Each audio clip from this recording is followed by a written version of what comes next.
Vamos a grabar la clase de hoy. La vez pasada habíamos visto la definición de campos eléctricos, pero no habíamos profundizado mucho en la forma en cómo se calculaban, ¿verdad? Entonces me interesaría que hiciéramos algún ejemplo con cargas puntuales. Entonces, vamos a hacer un ejemplo. Este ejemplo no está en el libro, me lo estoy inventando. Vemos que yo tengo el eje X, tengo el eje Y dibujo una partícula acá, dibujo una partícula acá y dibujo una partícula acá. Entonces les pongo diferentes colores para indicar el signo que tienen cada partícula. Digamos que las partículas rojas son positivas y las partículas azules son negativas. Entonces, estas partículas llamamos la partícula Q1, a esta Q2 y a esta llamamos la Q3. Hay que darle a cada partícula sus coordenadas y su valor. Digamos que Q1 es igual a un microcoulomb.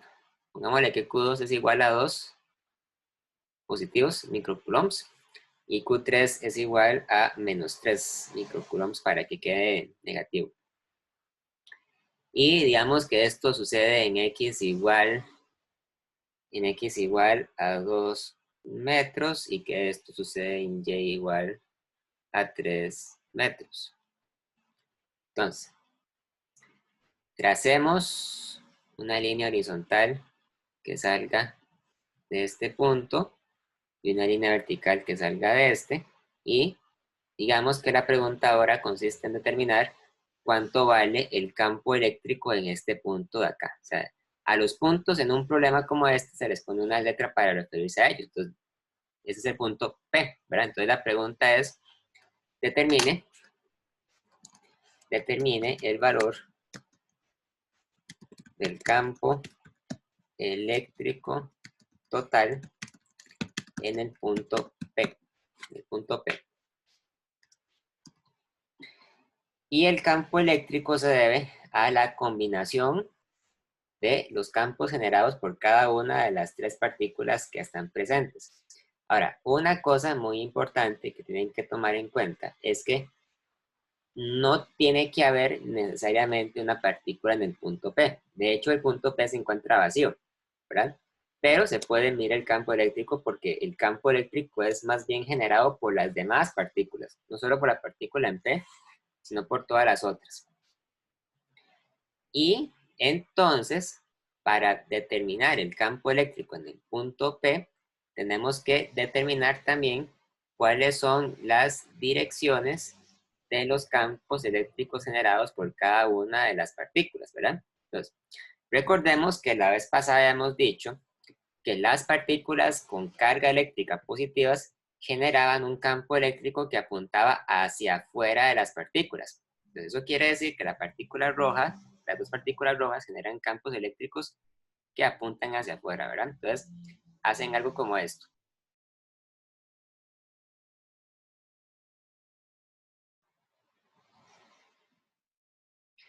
Para esta partícula y para esta otra. Pongamos esto aquí para que no tape, ¿verdad? Pero las partículas negativas, como la partícula celeste, generan un campo eléctrico que apunta hacia adentro, hacia ellas, ¿verdad? Entonces, la partícula celeste genera un campo que apunta hacia ella. Entonces, viene desde todas direcciones hacia esta dirección. Por lo tanto, tenemos que traducir esas direcciones a lo que respecta al punto P, ¿verdad? Entonces, medido desde el punto P, el campo eléctrico generado por la partícula Q1, ¿verdad? Apunta hacia afuera de la partícula Q1. Entonces, eso quiere decir que el campo eléctrico generado por Q1 tiene que apuntar hacia esta dirección. Y lo vamos a trasladar a este punto de acá. Entonces, esta flecha representa el campo eléctrico generado por la partícula Q1. Como ven, el campo eléctrico tiene su dirección, ¿verdad? Tiene sus componentes. Entonces, para sumarla con los demás campos eléctricos hay que separarla por componentes. En cambio, la partícula Q2 que se encuentra directamente debajo de la partícula Q del punto P, ¿verdad? Tiene que generar un campo eléctrico que apunta exactamente hacia arriba. Entonces, cuando yo lo traslado, lo pongo aquí. Entonces, esto sería el campo eléctrico generado por la partícula Q2 que apunta hacia arriba. ¿Ok? Y por último, el campo eléctrico generado por la partícula Q3. El campo generado por la partícula Q3 es el de una partícula negativa. Entonces quiere decir que apunta hacia donde está la partícula. En otras palabras, quiere decir que apunta hacia la izquierda, ¿verdad? Entonces hay que hacer la sumatoria de cada de cada uno de estos campos eléctricos, tanto por su magnitud como por su dirección. También, otra cosa que es importante antes de seguir es determinar cuáles son las distancias que separan los campos, las partículas, ¿verdad? Del punto a donde se miden los campos eléctricos. Entonces, la distancia que hay entre la partícula Q2 y el punto P sería esta distancia de acá. Llamémosla la distancia R2. R2 simplemente es igual a 3 metros, ¿verdad? La distancia que separa a Q3 del punto P sería esta distancia grande de acá, que de hecho es igual a 2 metros. La de R3 es igual a 2 metros. Pero en cambio, tenemos que determinar directamente cuál es la distancia que separa Q1 del punto P. La línea que separa a Q1 del punto P es una línea recta, ¿verdad? Que de hecho tenemos que aplicar el teorema de Pitágoras para sacar cuánto mide, porque es una hipotenusa, ¿verdad? Esto sería R1. Y R1 sería igual a la raíz cuadrada de 2 metros al cuadrado más 3 metros al cuadrado. Entonces R1, o mejor dicho, calculamos cuánto es R1 al cuadrado directamente. Borremos la raíz y dejémosla como R1 al cuadrado, porque al fin y al cabo R1 es lo que aparece en la fórmula. Entonces R1 al cuadrado es igual a 2 al cuadrado más 3 al cuadrado es igual a 13 metros cuadrados, ¿verdad? Uno puede decir que R1 es igual a la raíz cuadrada de 13 metros, que quede exacto. También, ¿verdad? Al menos en el caso de la partícula Q1, es importante tener un ángulo que me permita definir cuál es la dirección hacia la que apunta el campo eléctrico, ¿verdad? Entonces, ese ángulo lo sacamos utilizando trigonometría. Por ejemplo, ¿verdad? El tangente de z, en este caso, sería igual a el cateto adyacente dividido entre el cateto, el cateto opuesto dividido entre el cateto adyacente. Entonces sería igual a 3 metros divididos entre 2 metros. Y por lo tanto, el z sería igual al tangente inverso de 3 medios, ¿verdad? Entonces z sería igual a 56.3 grados. 56.3 grados. Entonces, ya con estos datos que tenemos acá, es suficiente para calcular las componentes de los vectores, ¿verdad? Empecemos por el campo eléctrico de la partícula 1. El campo eléctrico de la partícula 1, como sabemos, se separa en su componente en X, ¿verdad? En Y, más su componente en Y, en J. Donde, en este caso, ¿verdad? Tomamos que E1X es igual a la magnitud del campo eléctrico por el coseno de z. Y la magnitud del campo eléctrico sería entonces igual a la constante de Coulomb por el valor absoluto de la partícula Q1, ¿verdad? Aquí, para evitarme enredos o complicaciones innecesarias con los signos, me voy a asegurar de tomar siempre el valor absoluto de la carga, dividido entre R1 al cuadrado. Entonces esto sería igual a, no, por el coseno de zeta, ¿verdad? Por el coseno de zeta. Entonces esto sería igual a 9 por 10 a la 9 Newton por metro al cuadrado entre Coulomb al cuadrado por Q1. Q1 es un microcoulomb. Tenemos que convertirlo a unidades de Coulomb. Entonces sería valor absoluto de, digamos, valor absoluto de 1 por 10 a la menos 6 coulombs dividido entre 13 metros al cuadrado. Vean que aquí ya tenemos R1 al cuadrado que queda igual a 13 metros cuadrados. Por el coseno de 56.3 grados.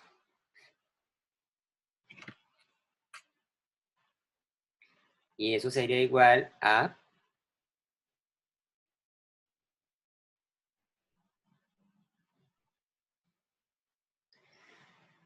vamos a ver, sería igual a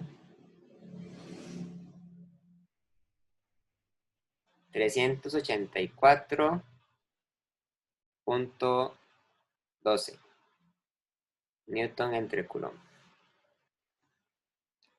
Ok. Vean que el campo eléctrico tiene unidades de fuerza entre carga eléctrica. O sea, se miden unidades de Newton entre Coulomb. La fórmula para E1Y es igual, nada más que multiplicando la magnitud de E1 por el seno de zeta, ¿verdad? Entonces sería igual a la constante de Coulomb por Q1 entre R1 al cuadrado por el seno de zeta. Y sería igual a,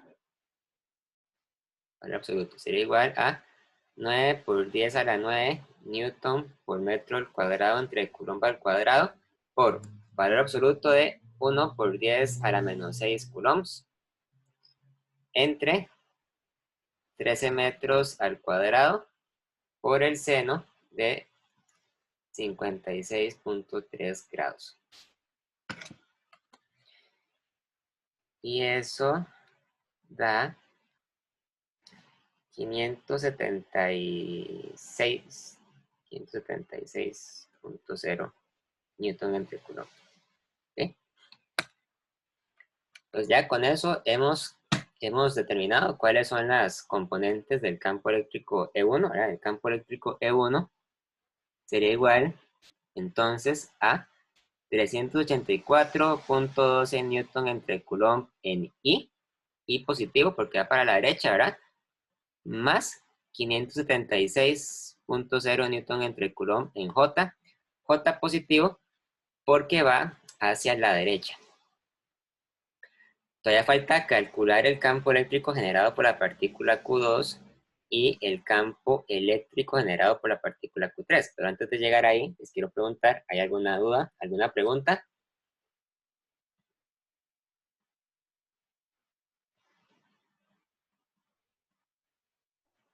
Todo claro. Ok.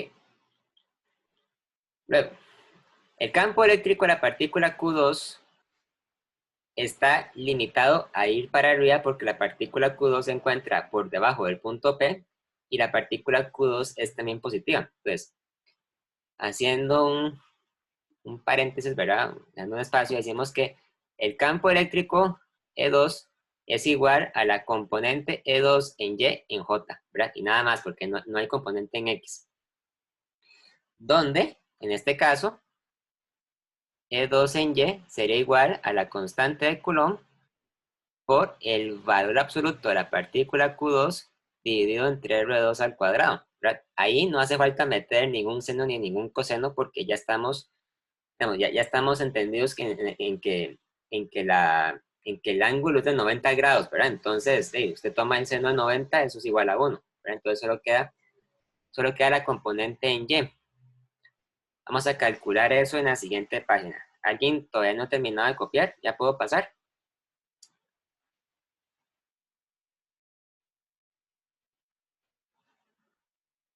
Vamos a esperar un momento para poder continuar.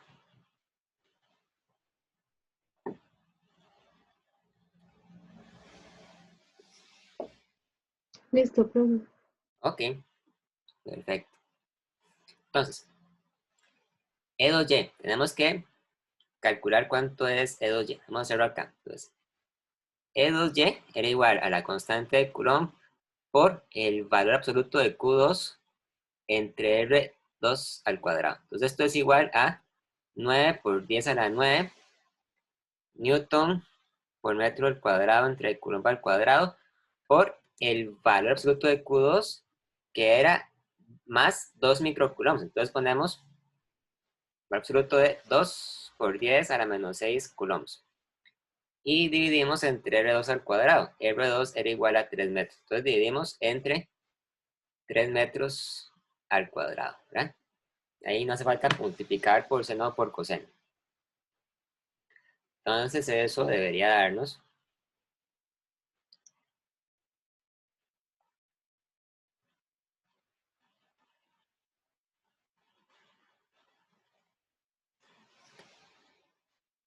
2000 Newton entre Coulomb.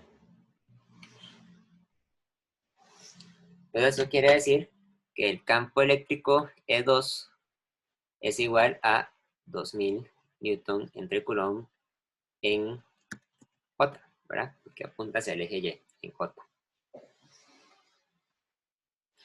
Y falta por último el campo eléctrico de E3. Ahora, vean que el campo eléctrico de E3 apunta hacia la izquierda. Entonces, eso quiere decir que tenemos que tomar la magnitud positiva, ¿verdad?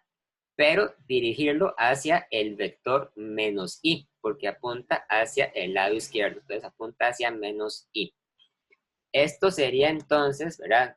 Una forma de plantearlo es decir que esto es igual a E3 en X multiplicado por menos I, para enfatizar el hecho de que es hacia la izquierda, ¿verdad? Entonces, tomamos a E3 en X como la constante de Coulomb por el valor absoluto de Q3, ¿verdad? En este caso, se hace importante tomar en cuenta el valor absoluto porque Q3 es negativo y dividido entre R3 al cuadrado. Entonces, esto es igual a 9 por 10 a la 9 Newton por metro al cuadrado entre Coulomb al cuadrado por valor absoluto de menos 3 microcoulombs, o sea, menos 3 por 10 a la menos 6 coulombs entre R3 al cuadrado. Y R3 era igual a 2 metros. Entonces dividimos entre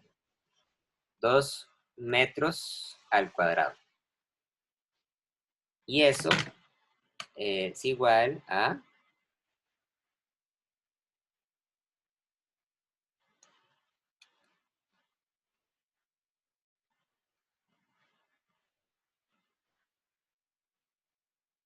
6.750 Newton entre Coulomb. Ok. Vean que lo pongo positivo, ¿verdad? Pero para, para tomar en cuenta el hecho de que el campo eléctrico apunta hacia la izquierda, entonces hay que tomar a E3, ¿verdad? Como un todo, igual a menos 6.750 Newton entre Coulomb en I. Porque de esa forma es como tomamos en cuenta el hecho de que el campo eléctrico apunta hacia la izquierda, ¿verdad?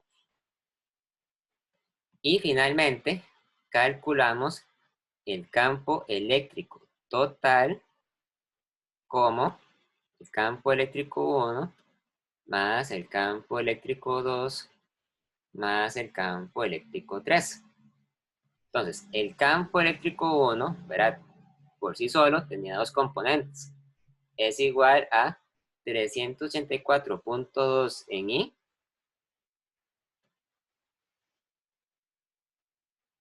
más 536 en J.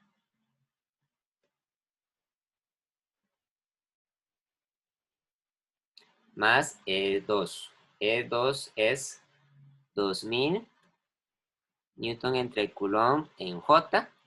Y E3 es menos 6.750 newton entre coulomb en I. Y tenemos que asociar, ¿verdad?, cada uno de estos con las correspondientes componentes, ¿verdad? Los I se suman con los Is y las J se suman con las J. Entonces, el campo eléctrico total quedaría igual a, pues, primero la componente en I sería 384.2 menos 6.750 menos 6.365.8 newton entre coulomb en I, más la componente en J, que serían 2.576 newton entre coulomb en J. Y de esa forma es como calculamos el campo eléctrico en ese punto. Vamos a ver, ¿hay alguna duda? ¿Alguna pregunta?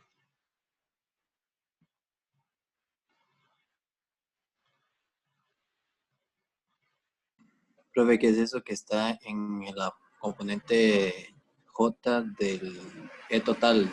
2576,6 o coma cero. Coma cero. Ok, gracias. Ya lo corregí.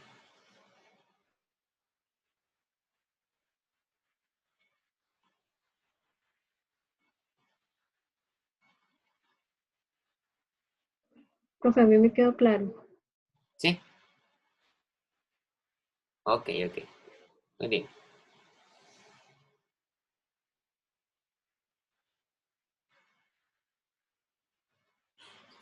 Muy bien, excelente. Pues vamos a ver un tema, bueno, un tema no, vamos a continuar viendo ejemplos.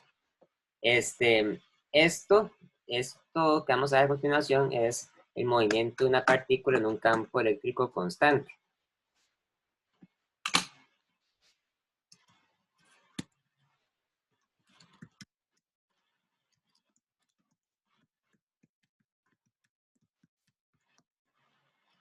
No profundizamos todavía mucho en esto porque todavía ustedes no saben cómo es que se obtiene un campo eléctrico constante. Sin embargo, aunque lo vamos a ver después, la semana entrante, cuando veamos distribuciones continuas de carga, ¿verdad?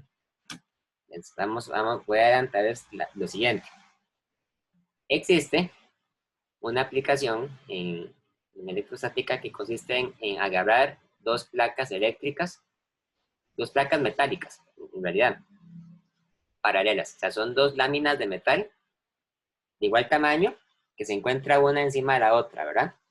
Y cada una de estas placas se conecta mediante un cable con una batería. ¿Ok?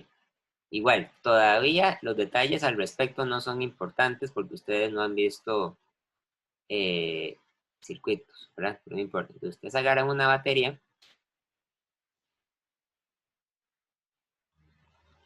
lo conectan cada una de las placas a una de las terminales de la batería, la terminal positiva, negativa. Entonces, la placa de abajo se llena de cargas eléctricas positivas y la carga de arriba se llena de placas eléctricas negativas. Entonces, lo que es importante en este caso es que cuando uno construye esto, uno obtiene una región del espacio donde el campo eléctrico es constante y uniforme y apunta hacia la misma dirección. Siempre apunta saliendo de la placa positiva hacia donde se encuentra la placa negativa. Entonces, en el espacio entre dos placas metálicas, ¿verdad? En el espacio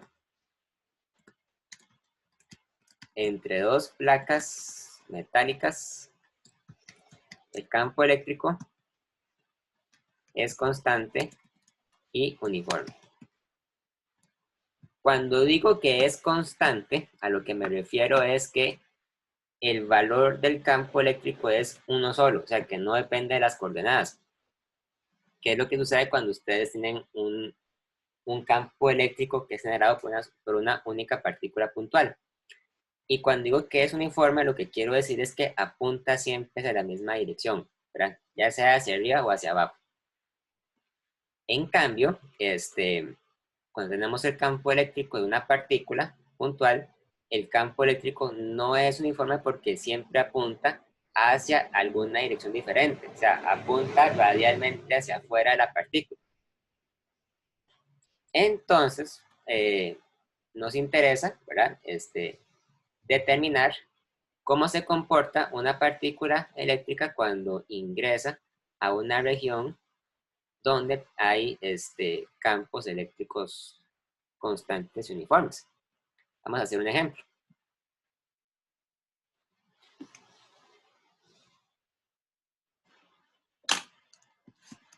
Suponga que un protón ingresa horizontalmente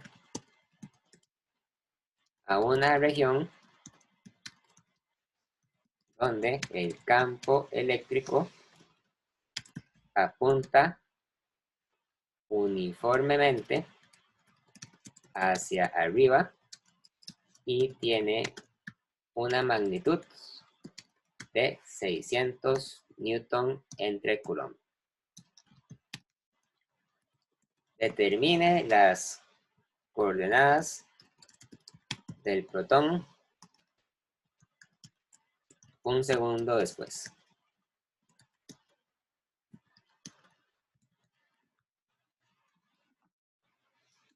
Y vamos a poner también una aclaración adicional. Nota: ignore la fuerza de gravedad. Entonces, nosotros tenemos en este problema una región donde hay un campo eléctrico que apunta hacia arriba.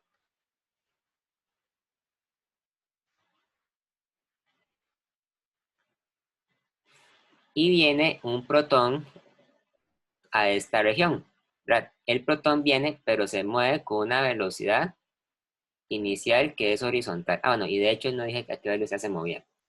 Vamos a poner aquí la velocidad inicial, la rapidez inicial, es de 200 metros entre segundo.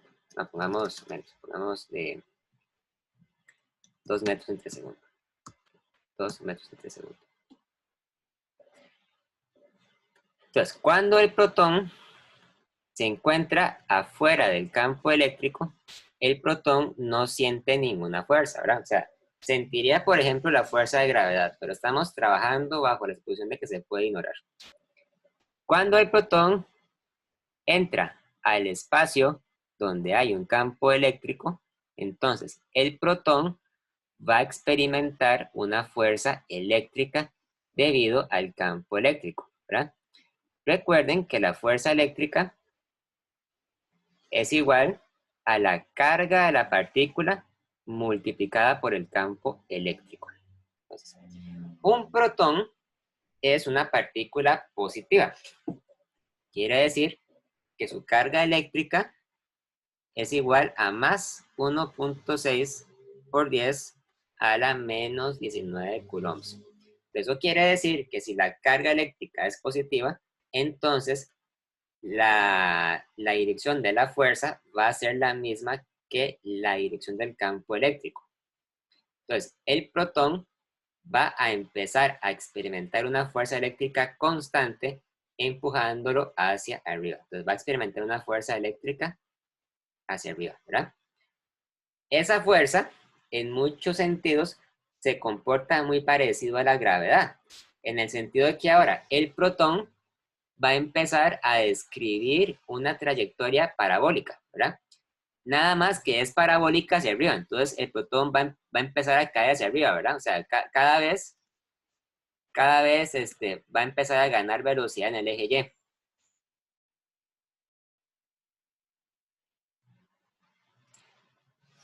Y otra cosa importante, ¿verdad? Es que el protón, aunque siente una fuerza eléctrica que lo empuja hacia arriba, ¿verdad? No siente ninguna fuerza que lo empuja hacia la derecha. de la misma forma en que una partícula que se encuentra en caída libre no experimenta en ningún momento ninguna fuerza tirándola para los lados. Entonces, eso quiere decir que la velocidad en el eje X es constante, ¿verdad? Cuando ustedes hacen, entonces, para el protón, la sumatoria de fuerzas en el eje X y le igualan a la masa del protón por la aceleración en el eje X, entonces vean que en el eje X no hay ninguna fuerza. Eso quiere decir que 0 es igual a la masa del protón por la aceleración en X. Y por lo tanto, la aceleración en X es 0. Y eso quiere decir entonces que la velocidad en X es una cantidad constante. Por lo tanto, como es una cantidad constante, en este caso entran a regir las mismas ecuaciones que regían para el movimiento uniforme, ¿verdad? Tenemos que V, X es igual a X final menos X inicial entre tiempo. Por otro lado, cuando hacemos sumatoria de fuerzas en el eje Y y la igualamos a la masa por la aceleración en Y, hay que tener en cuenta que en este caso sí hay una fuerza en el eje Y, que sería la fuerza eléctrica. Y la fuerza eléctrica sería entonces igual a la masa por la aceleración en Y.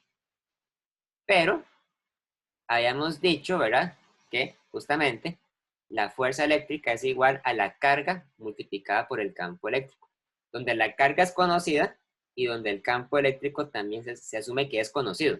Entonces, eso quiere decir que la carga del protón por el campo eléctrico es igual a la masa por la aceleración en el eje Y. Y por lo tanto, la aceleración en el eje Y es igual a la carga del protón por el campo eléctrico dividido entre la masa del protón. La masa del protón, por cierto, es una cantidad constante y es 1.67 por 10 a la menos 27 kilogramos. Es muy pequeño, ¿verdad? El punto es que el protón ahora va a acelerar con esta aceleración en el eje Y. Ahora, esta aceleración es análoga, ¿verdad?, a la aceleración de la gravedad en un problema de caída libre, ¿verdad? No es lo mismo porque esta aceleración no se debe a la gravedad, se debe al campo eléctrico que está actuando sobre el protón. Sin embargo, es análoga en el sentido de que ese término ocupa el mismo trabajo que ocupa la gravedad en una ecuación de caída libre. Entonces, eso quiere decir que ahora para nuestro protón, ¿verdad?, son válidas las siguientes ecuaciones. Y final es igual a Y inicial más la velocidad inicial en Y por el tiempo más un medio de la aceleración en Y por tiempo al cuadrado. Pero la aceleración en Y es esta, ¿verdad? Entonces quiere decir que Y final es igual a Y inicial más velocidad inicial en Y por T más un medio por la carga de la partícula del protón por el campo eléctrico entre la masa por el tiempo al cuadrado. Entonces, esto que está acá es la aceleración. O sea, es la carga por el campo eléctrico dividido entre la masa. La combinación de esas tres cosas en esa fórmula tienen las mismas unidades que las de aceleración. De la misma forma, entonces, ustedes también pueden decir que la velocidad final en Y es igual a la velocidad inicial en Y, más aceleración en Y por T. Pues eso quiere decir que velocidad final en Y es igual a la velocidad inicial en Y, más la carga por el campo eléctrico entre la masa por el tiempo. Y la otra fórmula que era importante en caída libre, que, bueno, en momento acelerado, que era velocidad final en Y al cuadrado igual a velocidad inicial en Y al cuadrado más 2 veces aceleración en Y por Y final menos Y inicial, sería simplemente igual a velocidad inicial en Y al cuadrado más 2 veces la carga por el campo eléctrico entre la masa por Y final menos Y inicial. Entonces, lo que uno hace, ¿verdad? Es simplemente extraerse las fórmulas de movimiento acelerado que vieron en física 1 y sustituir la aceleración por la carga por el campo eléctrico entre la masa, ¿verdad? Todo eso es válido siempre y cuando tengamos la certeza de que el campo eléctrico es constante. Cuando el campo eléctrico no es constante, la aceleración entonces no es constante tampoco y por lo tanto estas fórmulas no serían válidas porque son válidas únicamente para casos donde sepamos que la aceleración es constante. Vamos a ver, ¿alguna duda?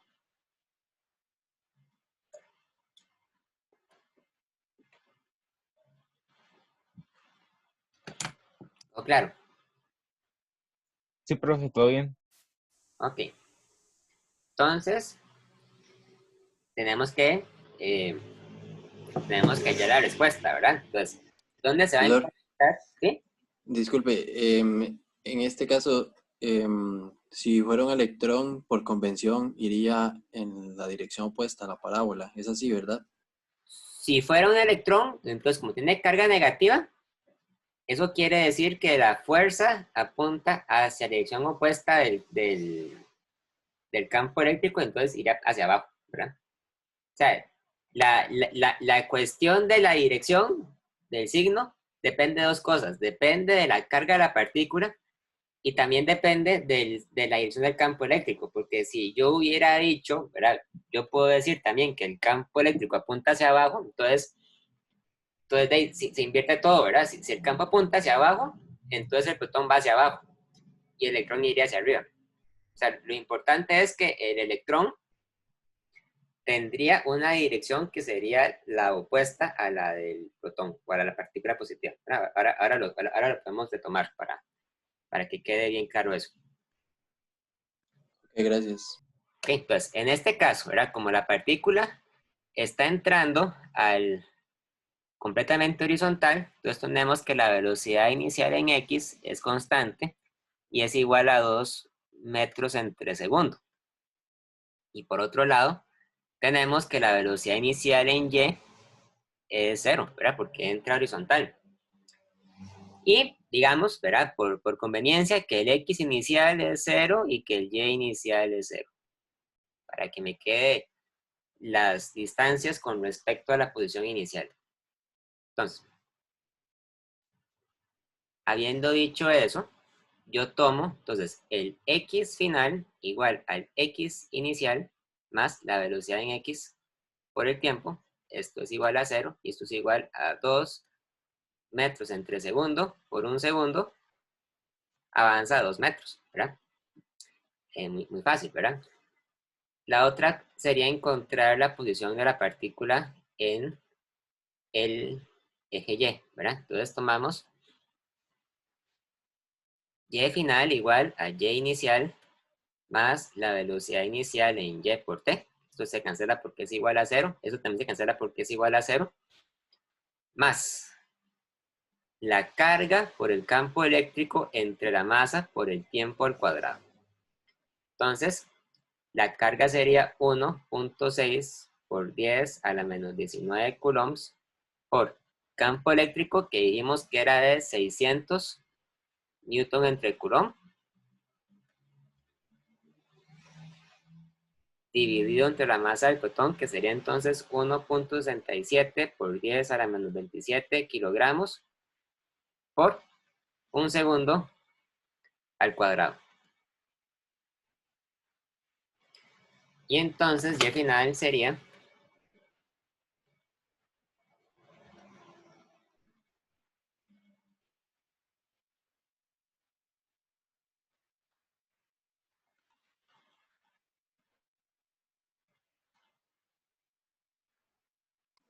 Profe, disculpe, en ese último no es dividido entre 2, la aceleración dividido entre 2 por T entre al 2, sí, cuadrado. cierto. Me da exageradamente grande, pero supongo que es culpa mía por tomar un campo tan grande. Es 3 por 10 a la 10 metros. Sí, seguramente de haber tomado un campo más pequeño. Pero no importa, o sea, se entiende la idea, ¿verdad? O sea, que ustedes tienen un campo eléctrico que avanza hacia arriba, entonces la partícula describe un movimiento parabólico, como lo describiría si estuvieran en un problema de caída libre. Uno ignora la gravedad porque siempre se asume que la fuerza de gravedad es más débil o más pequeña, mucho más pequeña que cualquier fuerza eléctrica que pueda sentir la partícula.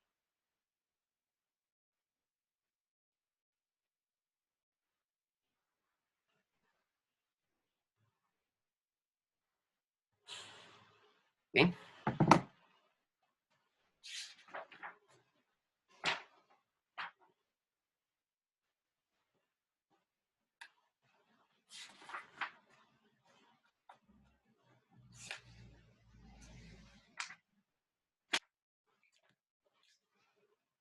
¿Dudas? ¿Preguntas?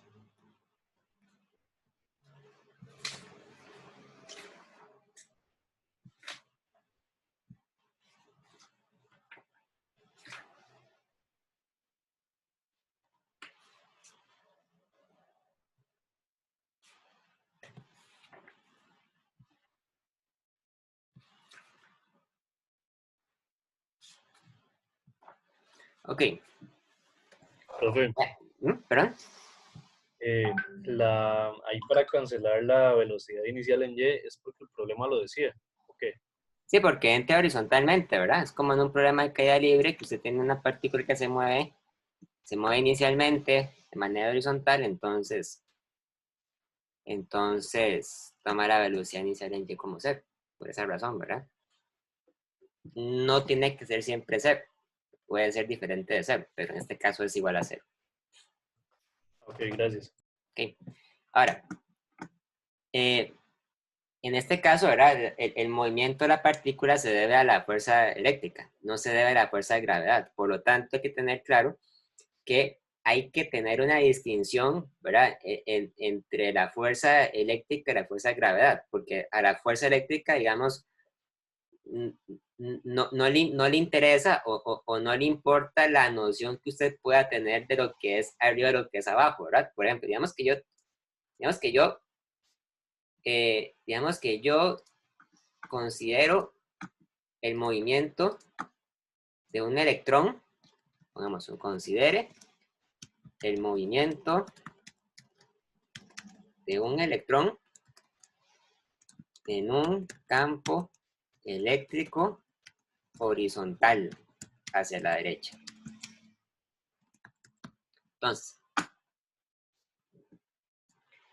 si usted tiene un campo eléctrico horizontal hacia la derecha, ¿verdad? Como en este caso,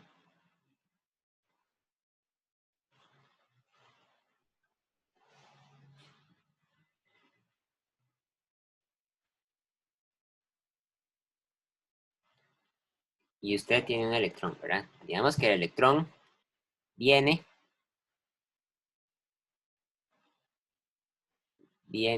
hacia abajo. Esta sería la velocidad inicial del electrón.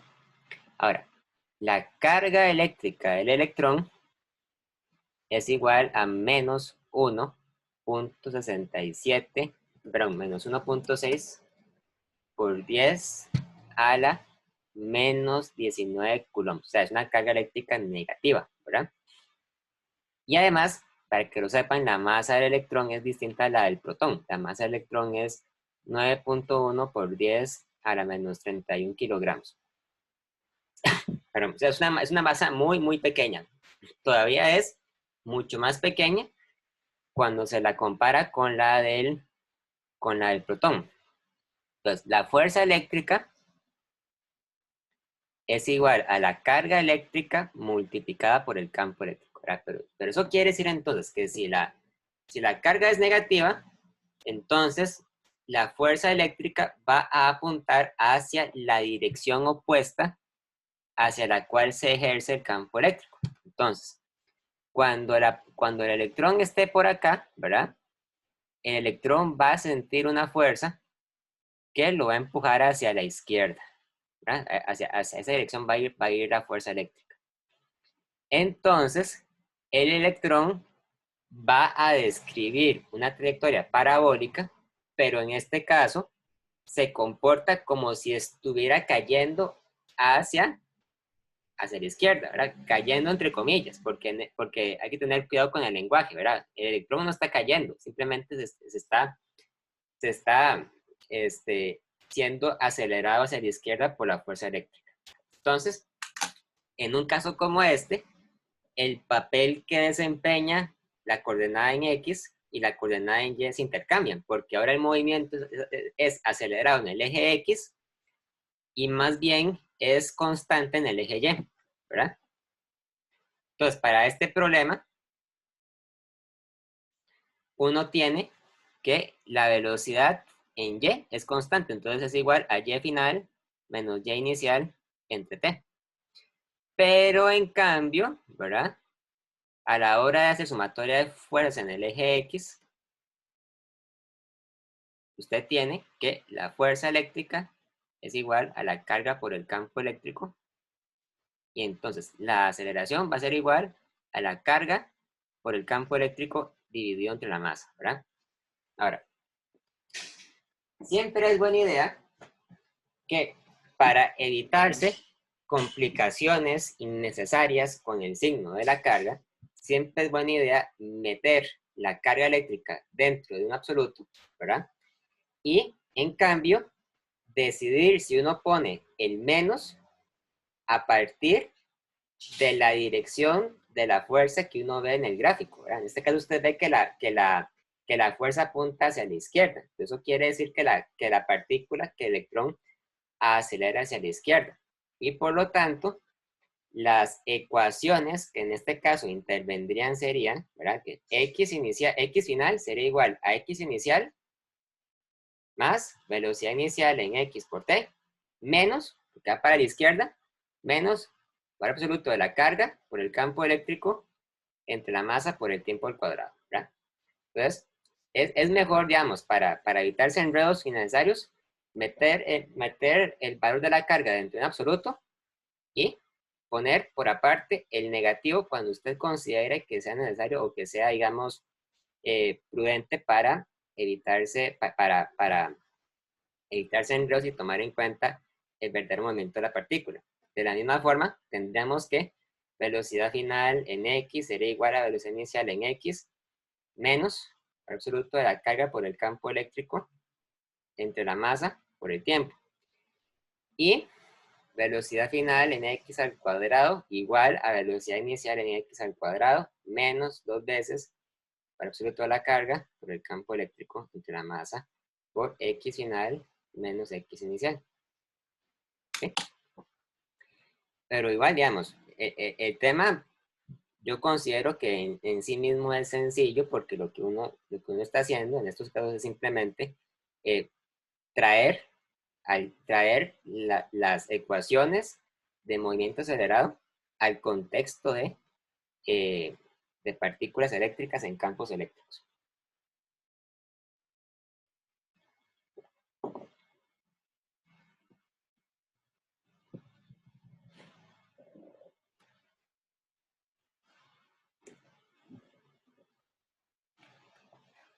Vamos a ver. ¿Dudas? ¿Preguntas? Profe, no me quedó como muy claro lo del signo. O sea, como lo del valor absoluto ahí, no afectaría en nada, como, no sé, ignorar el menos de la carga del electrón. Bueno, es que por eso les digo que pongan el menos afuera, ¿verdad? Usted sabe que va para la izquierda. Entonces, como sabe que va para la izquierda, usted mete el menos, pero entonces usted mete la carga dentro del absoluto, porque si usted no lo hace, entonces estaré calculando menos por menos, ¿verdad? Y eso sería más bien más. Entonces, si usted no le mete el absoluto, usted tendría más bien una partícula que acelera hacia la derecha. Y no es lo que sucede. La partícula acelera hacia la izquierda. Profe, ahí no está multiplicado por un medio. Mira, sí es cierto. Aquí, ¿verdad? Sí, profe, ahí está. Listo.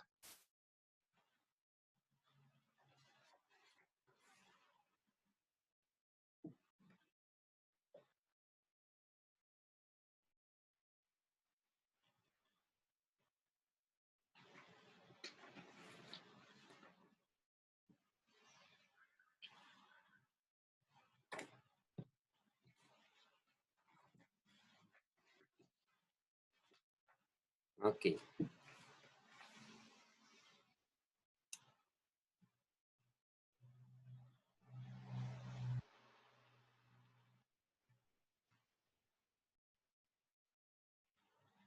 Veamos un ejemplo, ¿verdad?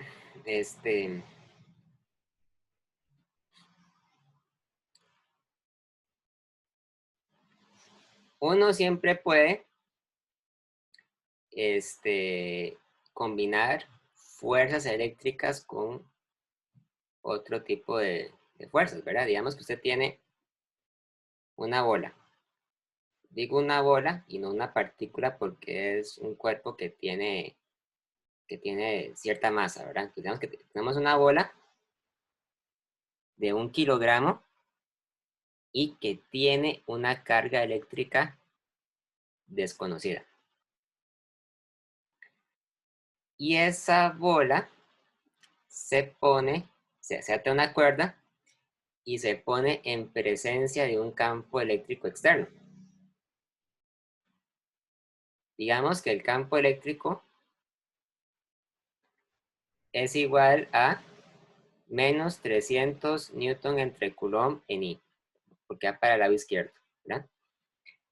Y la bola se mantiene sostenida en la cuerda, formando un ángulo con la vertical, un ángulo de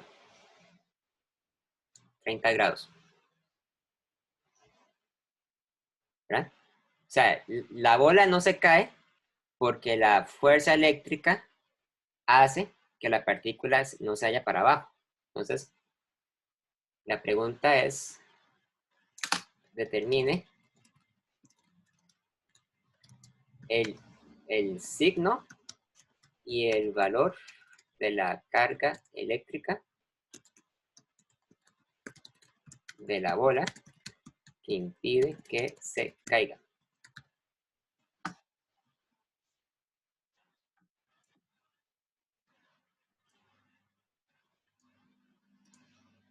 Entonces hacemos como siempre en un problema de física, escogemos nuestros ejes, el eje Y, el eje X.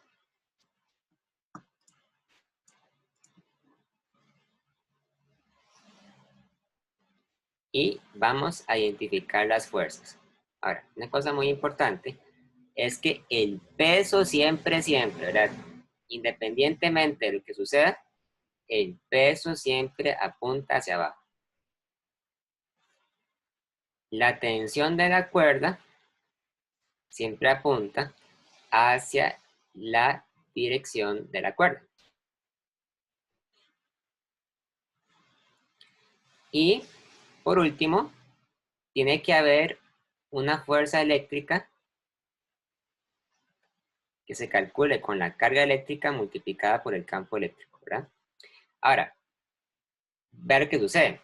Si la fuerza eléctrica apuntara hacia la izquierda, entonces la bola tendría que irse para la izquierda, se tendría que caer porque entonces no habría ninguna fuerza que impediría que se cayera.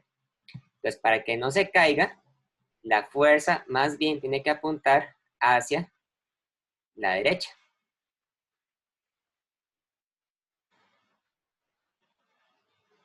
Es decir, la fuerza eléctrica apunta hacia la dirección opuesta del campo eléctrico. Entonces, eso quiere decir que la partícula tiene que tener una carga negativa, necesariamente, porque eso es lo que permite que la fuerza y el campo tengan direcciones opuestas. ¿Ok? Ahora, hacemos primero sumatoria de fuerzas en Y e igualamos a 0. En el eje Y tenemos la tensión por el seno de 30 menos mg igual a m a y, bueno, igual a 0, ¿verdad? Y entonces esto nos permite calcular el valor de la tensión. La tensión por el seno de 30 es igual a mg y por lo tanto la tensión es igual a mg dividido entre el seno de 30. O sea, la tensión es igual a 1 kilogramo por 9,8 entre el seno de 30.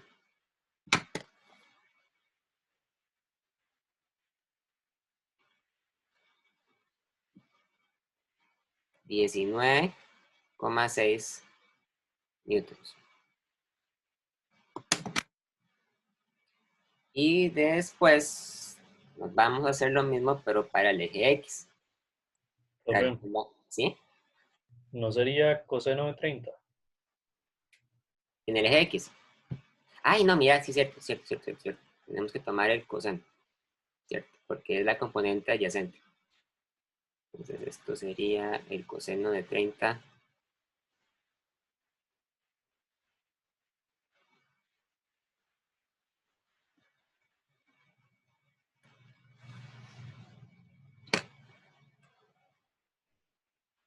Como 8 entre el coseno de 30. 11,3, ¿cierto? Gracias. 11,3 newtons.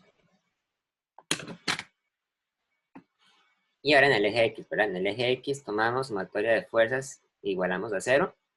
Ahora, tenemos que tomar la fuerza eléctrica hacia la derecha y la tensión hacia la izquierda. Entonces, hacia la derecha tenemos la carga por el campo eléctrico, ¿verdad? Y hacia la izquierda tenemos menos la tensión, y ahora sí, por el seno de 30, e igual a 0.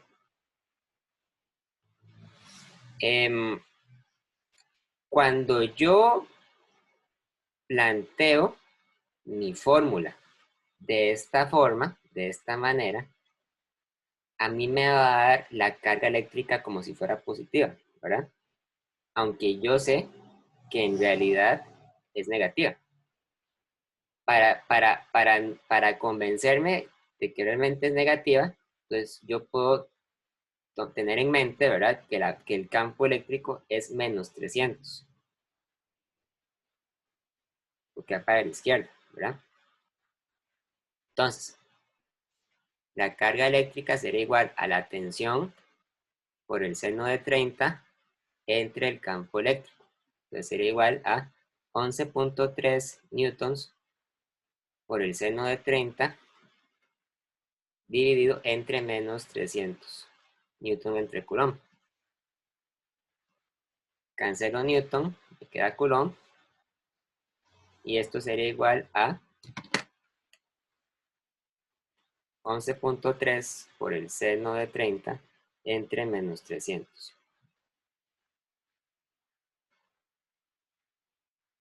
Menos 1,9 por 10 a la menos 2 coulombs, ¿verdad? Ahora, independientemente, ¿verdad? Del análisis del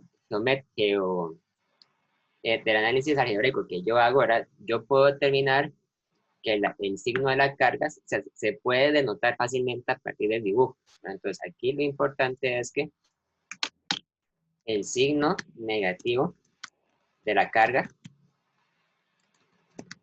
se deduce fácilmente a partir del diagrama.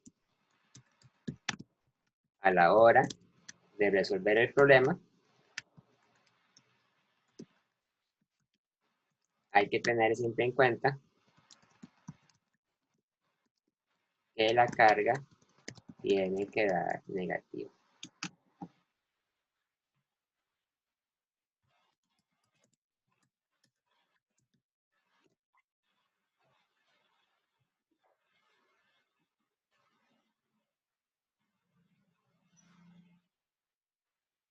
¿De acuerdo?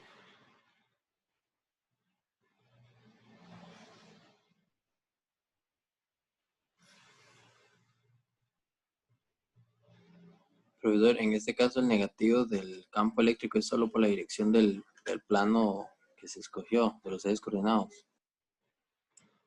¿Cómo?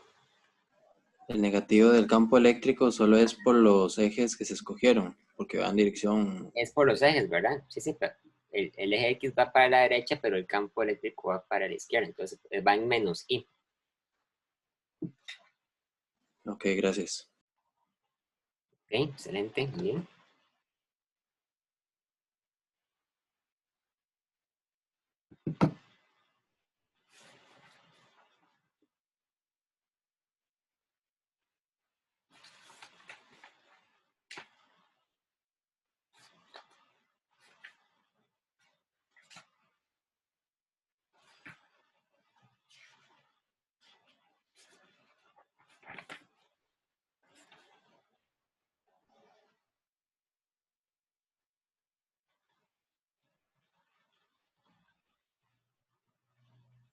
Profe, no entendí muy bien por qué el campo eléctrico va hacia la izquierda. ¿Qué pasa si va para el otro lado? Más bien como hace que se caiga. Es que si el campo eléctrico fuera hacia la derecha y la partícula fuera negativa, entonces se caería. Sí, se caería porque entonces la fuerza la empujaría para la izquierda. Si el campo Ok, ok. eléctrico, si el campo eléctrico va hacia la derecha y la partícula no se cae, es porque la partícula es positiva. ¿Verdad? O sea, Entonces, profe, el signo de la carga se deduce del hecho de que la partícula no se cae. Y para no caerse tiene que ser negativa. Porque si no, la fuerza eléctrica más bien la empujaría hacia abajo. Sí. Profe, ¿y el campo eh, eléctrico podría ser positivo? O sea, positivo no, hacia la derecha, ¿verdad?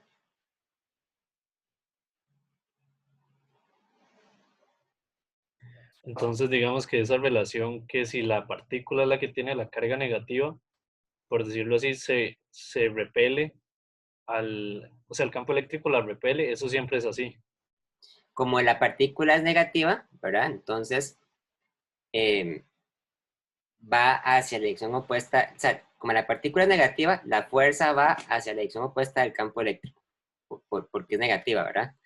Si fuera positiva, entonces la fuerza y el campo eléctrico tendrían que ser del mismo signo, de la misma dirección.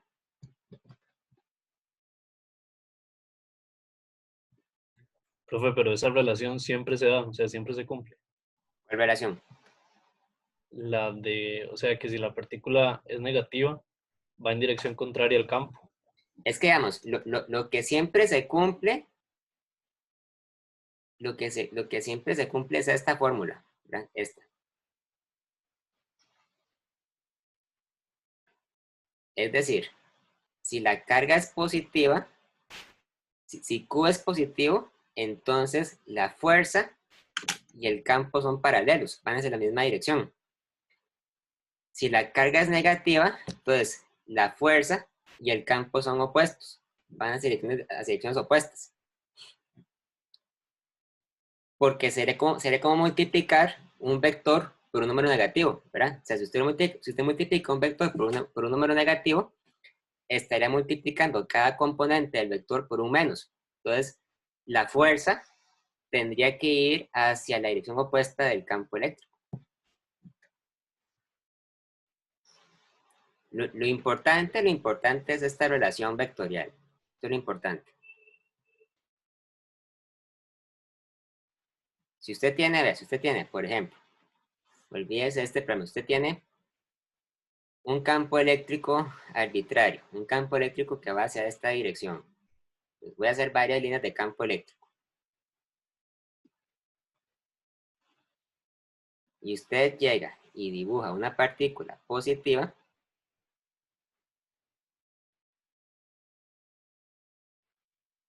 entonces esta partícula va a experimentar una fuerza hacia la misma dirección que el campo eléctrico.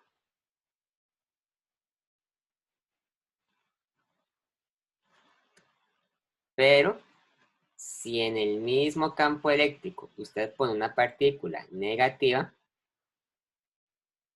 entonces la partícula negativa va a experimentar una fuerza hacia el lado opuesto, ¿verdad? La fuerza, o sea, recuerden que realmente, o sea, realmente la fuerza y el campo nunca son negativos, porque un vector nunca es negativo. O sea, un vector no puede ser negativo. Lo que puede ser es que sean opuestos, ¿verdad? La magnitud de un vector siempre es positiva. En cambio, la dirección entre dos vectores pueden ser opuestas. También puede pasar que la componente de un vector se defina como negativa cuando se mide con respecto al eje X o con respecto al eje Y, ¿verdad? En este caso usted puede tomar las componentes como negativas. Eso se puede hacer, ¿verdad?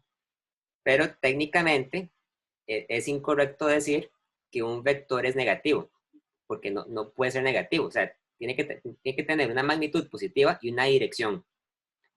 Lo que pasa es que dependiendo de cómo define usted sus coordenadas, puede ser conveniente, en algunos casos, tomar las componentes del vector como negativas con respecto al marco de referencia. En este caso usted diría que para la fuerza que experimenta la partícula positiva,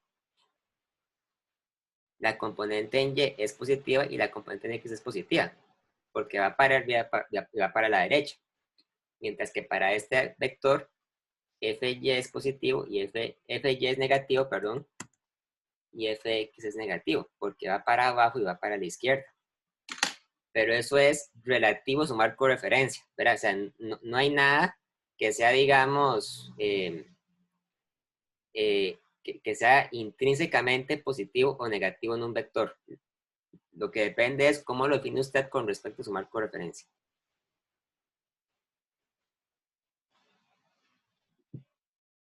Ok, muchas gracias, profe. ¿Sí?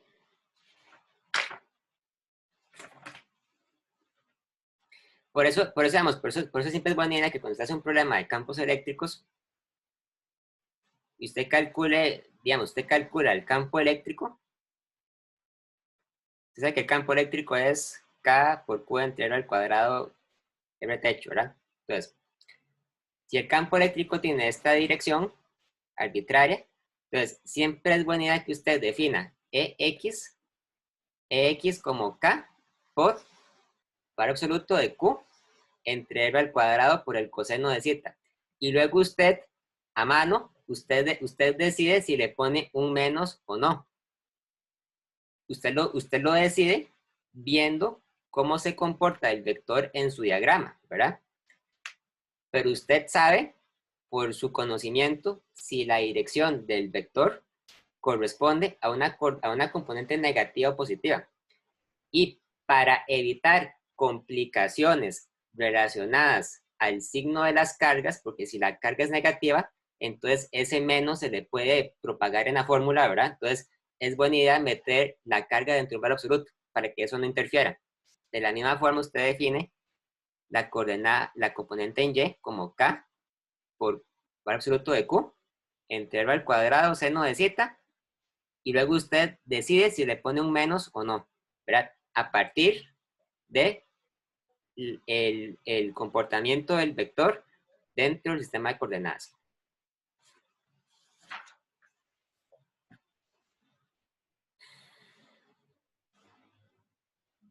Vamos a ver, ¿hay alguna otra duda, alguna otra pregunta?